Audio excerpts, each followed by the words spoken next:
Anyone else feel like office speak is the equivalent of the children's game where you would speak gibberish and only your friends would understand what you meant? My name is the lovely Ray, and I was born and raised in the U.S. I currently have the opportunity to speak with people from all over the world, regular people just like you. And I'm always fascinated by our cultural differences and similarities. This podcast is voiced in the style of the sultry sounding 1955 weather girl. It is a collection of thoughts inspired by my global conversations and aims to invite you to have those hard conversations out loud and with others. Thanks for stopping by, darlings. I'd love to chat. Back, darlings. I must confess that between dealing with some paperwork and traveling from place to place, I have been a bit delayed in posting. Because you see, I told myself, if I'm going to do this thing, this podcasting thing, then I want to deliver something that is worthwhile, not just some garbage. I mean, after all, if we all just want content, if we all just want to consume, there's plenty of AI slop out there that we can slurp up by the dozen or mouthful, however you want to put it. But with all of that being said, I found that I had tons of notes, and yet I didn't have tons of time to sit and perfect. You see, writing podcast episodes became something that would take hours because I wanted to share my thoughts, my ideas, and stimulate in you a little bit of conversation. And yet, this girl's got bills to pay, and this podcast is free. And so, the ability to sit and write for hours, well, it wasn't something that I can do as much as I would have liked. And so, my darlings, we are returning to a little bit of the impromptu form. I have an idea. I'm going to sit and chat about it. So do forgive me if at times there are pauses or I seem to circle, get off track and need to circle back. Okay. Now, with my apologies being placed out there, I want to ask you to sit down, or you can stand up if you prefer. But I want to invite you to hop on the conversation train with me.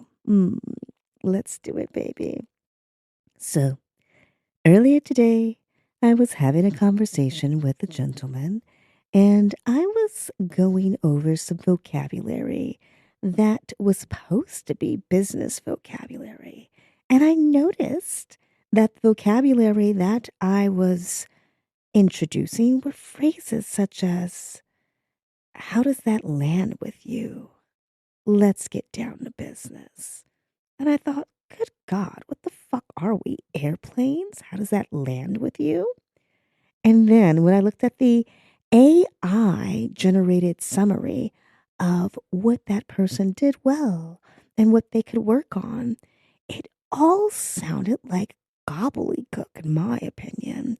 There were just lots of office speak language. Once again, more of that. You landed that really well. And I'm thinking, who talks like this? Now, to be fair, it has been a while since I have been in a boardroom, stepped foot in an office, and got down to business.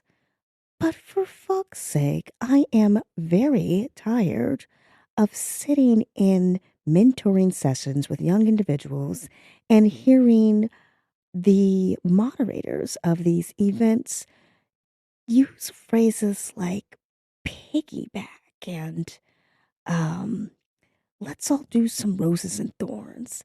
And my thought is this what people are really doing in offices nowadays? Have we all moved so far away from being able to just get to the fucking point and get work done? Are we also afraid that we're going to hurt someone's feelings, that they'll become an emotional mess and they'll record it and it'll be on TikTok?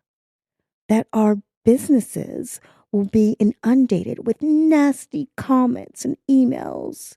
How dare you fire that young person? How dare you tell that young person that their work isn't up to snuff or that they can't dress like that at the office? I don't know about you, darlings, and I don't know what industry you work in, but I, for one, have found that the amount of new language that is being implemented in offices, uh, I just found it to be disturbing. And frankly, I find it to be unnecessary. It reminds me of being a child when you create your own fictional worlds and fictional language with the idea that only we get it. Us cool kids. No one else will understand. Oh, goodness. I must confess, I do not love Slack. In fact, I hate it. Why? I find it to be an interrupter. Back in the old days, when you needed to say something to me, you had to actually either pick up the phone and buzz my desk, which I could answer or not, or you had to get out of your chair and come and find me. Maybe I'm at my desk. Maybe I'm not. But now, with a message on Slack, ping, ding, it's up on the screen.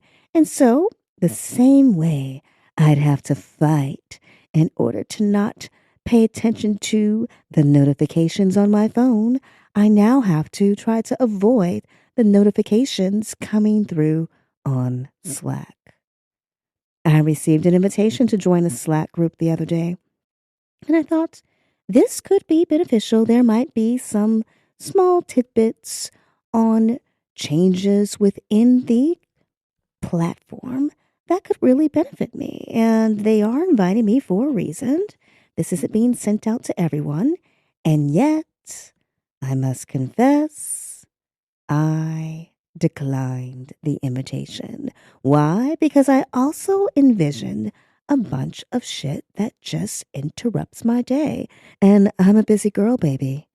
I don't need a lot of interruptions. When I was participating in a group in New York City who was focused on helping get people more involved and educated in politics and helping politicians who were running for various local positions, helping them be seen and heard and reach more people. I do believe in the mission of the organization. I had trouble with the way they were going about it. And frankly, I just found myself so frustrated. I just stopped devoting the time. But before I faded away, I did notice that they had switched conversations to Slack. And bing, ding, lots of little popping up messages appearing on my screen. And then I would get emails. Did you see the update on Slack? And I'm thinking, what the fuck is this? There are so many messages, so many threads on Slack. Where am I supposed to put my attention? It's too much. Give me the important information. Give it to me by email. Let's be done with it. Same problem seems to happen with group text. Oh my goodness. A group text, one person sends out some information and then you have 15 other people who are all liking and saying good job. It's all unnecessary. Because you see, if we were all face to face having these interactions, the amount of time that the congratulations and applause or the questions and the inquiries, the amount of time of the back and forth would be far less. And if time is money, don't waste my time with your thumbs up, your hearts, your happy faces, and your laughing out loud emojis. Hmm.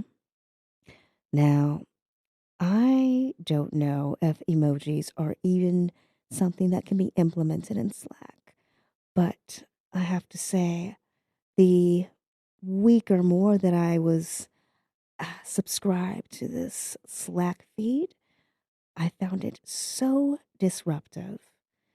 I, well, there you have it. That would be the nail in the coffin in terms of why I finally decided this group environment is not for me. Now, you might be listening to this and saying, but lovely, I don't have a choice. Slack is what my company wants us to use, and that's what we're doing. I also find myself wondering, is Slack a little bit like Square?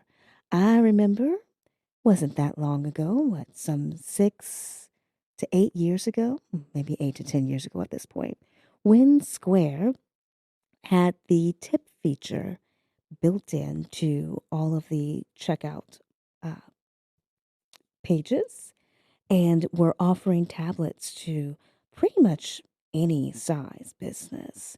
You can get this tablet, and your vendors or your employees can have someone swipe, push a few buttons, the customer swipes, and they can add the tip very easily. Square made this very accessible, very easy to get.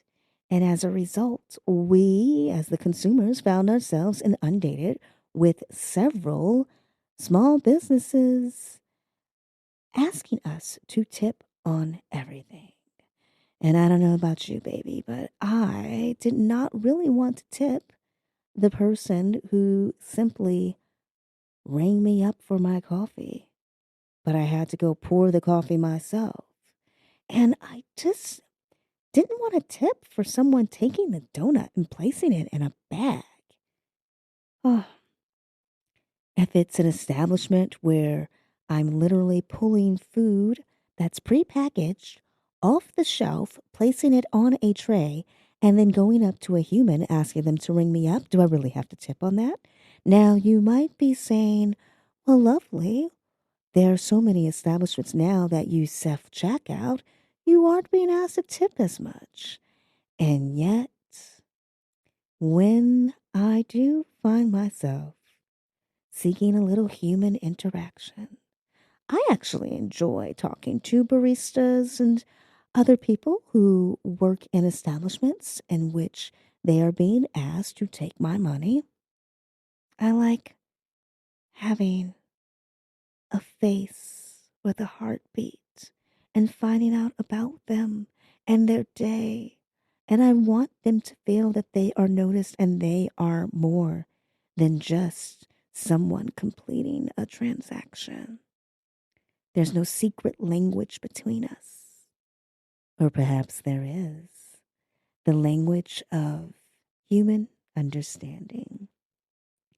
Now, darlings, I am not saying that I avoid the self checkout. In fact, I often use the self checkout when I go to certain stores. But there are stores that don't provide self checkout, like Trader Joe's. And I have to say, it's quite refreshing. I'm being forced to buy in their culture. If I want to get those Trader Joe branded items, or if I just want to be able to purchase something that I know is ethically sourced because I'm that girl who called corporate to find out, then yeah, I'm going to have to do their thing. I'm going to have to accept the fact that I'll be interacting with a human in order to make my purchase. And That's not really a bad thing now, is it? A little human interaction, a little touching, a little getting to know someone.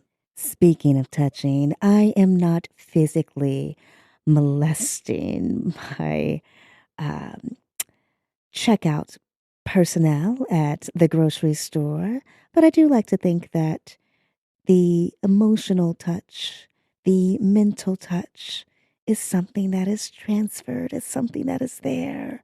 I recognize that you are doing me a service. I recognize I am not being asked to tip upon this service. Therefore, I can assume that you are being paid a wage, which makes you content with this exchange at this moment. Now, to be fair, there are many coffee shops and eateries in which there is no table service. There's no waiter and uh, customer in that sense. We're talking about establishments where it's grab and go. We give you your item, you help yourself. There's no real service per se. Of course, service with a smile behind a register, or maybe behind the coffee machine, but that's pretty much the extent of it. And yet, while those individuals are being paid a wage, I'm still being asked to tip on that wage.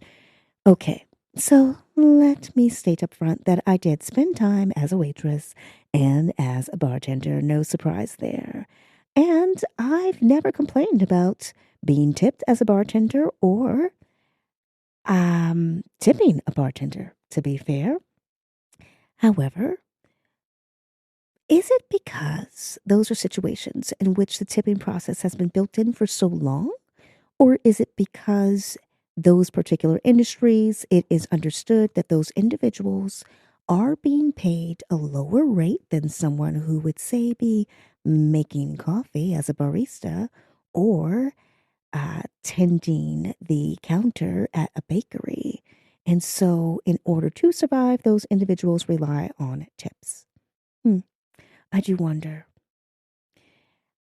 Now, of course, the pay scale varies by state. And when I was in California, I really found tips to be something extra.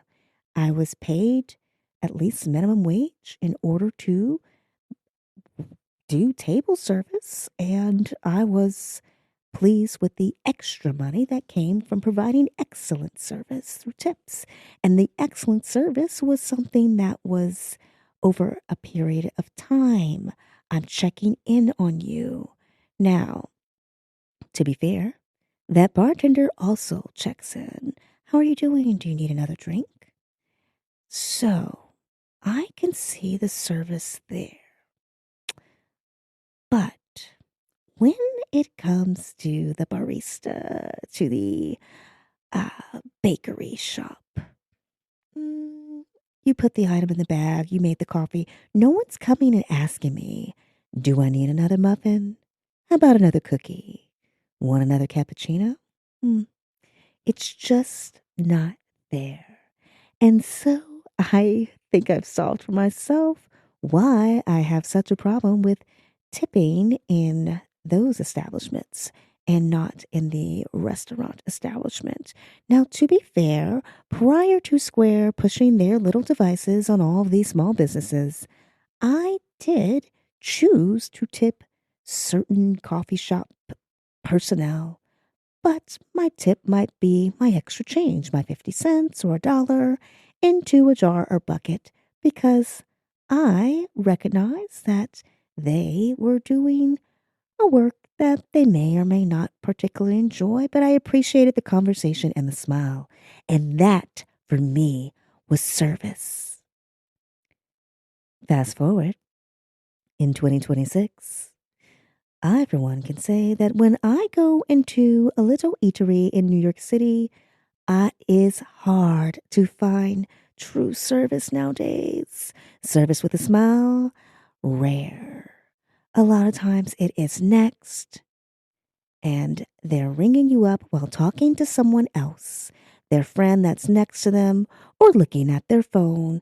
And they're not really asking you, did you find what you wanted? Do you need anything else? How would you like that? It's all pretty, hmm, inhuman, transactional. I might as well be at a machine, swiping my request for a cookie, and then bagging it myself and going on my merry way. Or, lo and behold, swiping, selecting, and then picking up my cookie from a box store that opens. Hmm.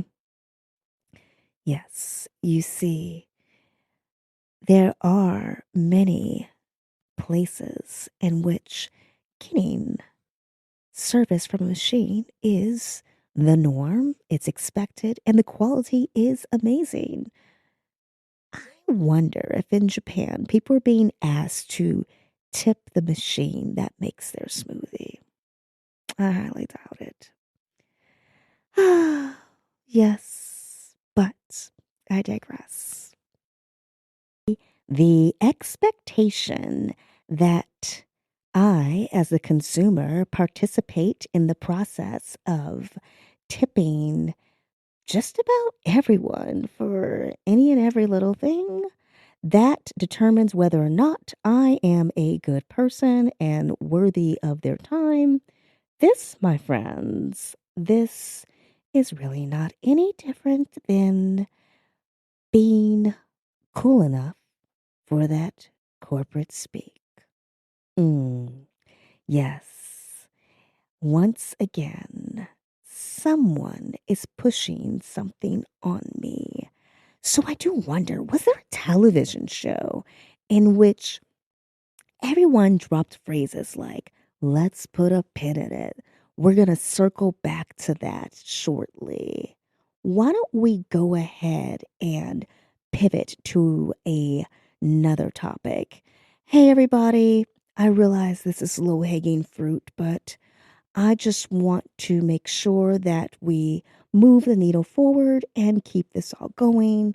I realize you may not have the bandwidth in order to complete this task on time, but given that this is an action item and you are a thought leader, I thought we could do a deep dive because, as per my last email, I want to make sure that we are all aligned and on the same page. I do wonder if something in pop culture stimulated the influence upon American businesses. Did everybody watch the same Steve Jobs presentation and then go back to their tech startups and say, we're going to talk like this? And talking like that in their businesses then inspired those employees who left those companies to move forward, starting their own businesses and thus incorporating such jargon. And those individuals finding themselves as adjunct professors in American colleges found themselves saying, hey, college, we need to teach courses in which we provide this language to students who are going to be graduating because they need this language in order to survive in corporate America. Is that what happens? Maybe not. I don't know. But I do find it exhausting. And I do feel somewhat dirty teaching these phrases to those who are working on the English language. Now, to be fair, if these are phrases that are all commonly used in business, then I am doing them a service. And yet I feel that I am doing them a disservice because it seems like, well, everyone in America talks like this. And that's just not true. I think it's helpful to know a phrase in order to understand what someone else is saying to you if they are using the phrase. And yet, the idea that someone who is not a native English speaker will drop one of these slang terms feeling more empowered, feeling like they're speaking like a native English speaker, dropping it in their casual conversation in business. I just feel like, hmm, but maybe the people you're working with don't use these phrases. I don't know. I am of two minds, but only one body. And so, my friends, I want to know, what do you think? What do you think is the cause of all of this corporate jargon? Do you think it's actually helping businesses be productive? Or is it a bit juvenile? What ever happened to being able to use language, not necessarily inventing language, because there are many beautiful words that simply aren't used anymore. And I do wonder why. I do long for the days when people spoke, when we used words like abhorred and found ourselves being willing to speak in a way that didn't necessarily state we were cool,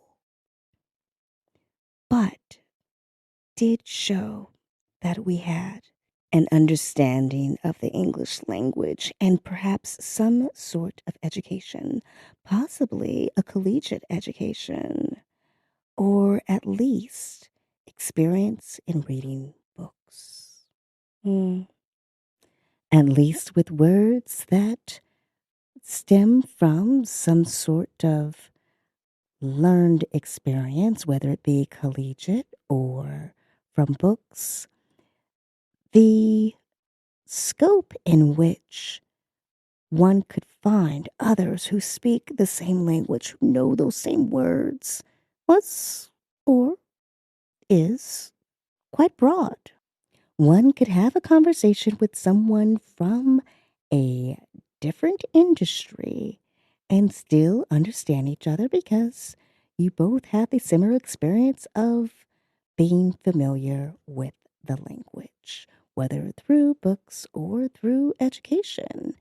And yet now the experience of understanding what one is talking about seems to be a far narrower field because you can say something that is commonly used in your industry, and yet that same phrase may not be used in another industry.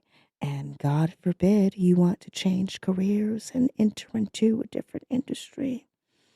Hmm. Then again, if one thinks about it, the whole idea of college being worthwhile is something that Americans have been poo pooing on for, well, about a decade now, if that, possibly longer. And so, if college is overrated and no one needs it, then maybe these interesting phrases, this corporate speak, is not something that one goes to college for, and therefore making college not necessary, perhaps, for some. Though, if one looks at the YouTube ads, then one reaches a certain age, they must work on articulation training and speak clearly and with power and with confidence. And yet, this articulation training does it include this corporate jargon.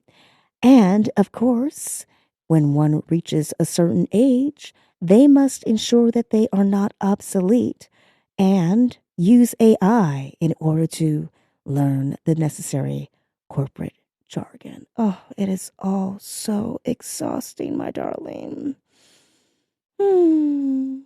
But I realize you may have been expecting me to come in all hot and heavy with something about politics. But this is what was on my mind, and I thought we could chat about it.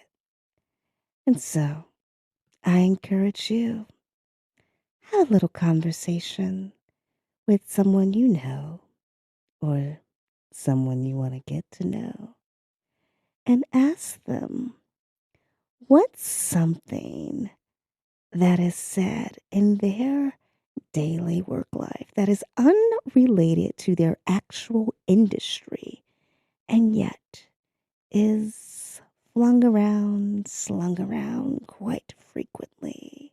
How do they feel about that term? Do they like it? Are they tolerant of it? Do they find it beneficial or silly? Mm. Well, perhaps you'll message me. Maybe we can sync up later and share notes. Thanks for stopping by, darling. Until next time, it's been lovely to chat.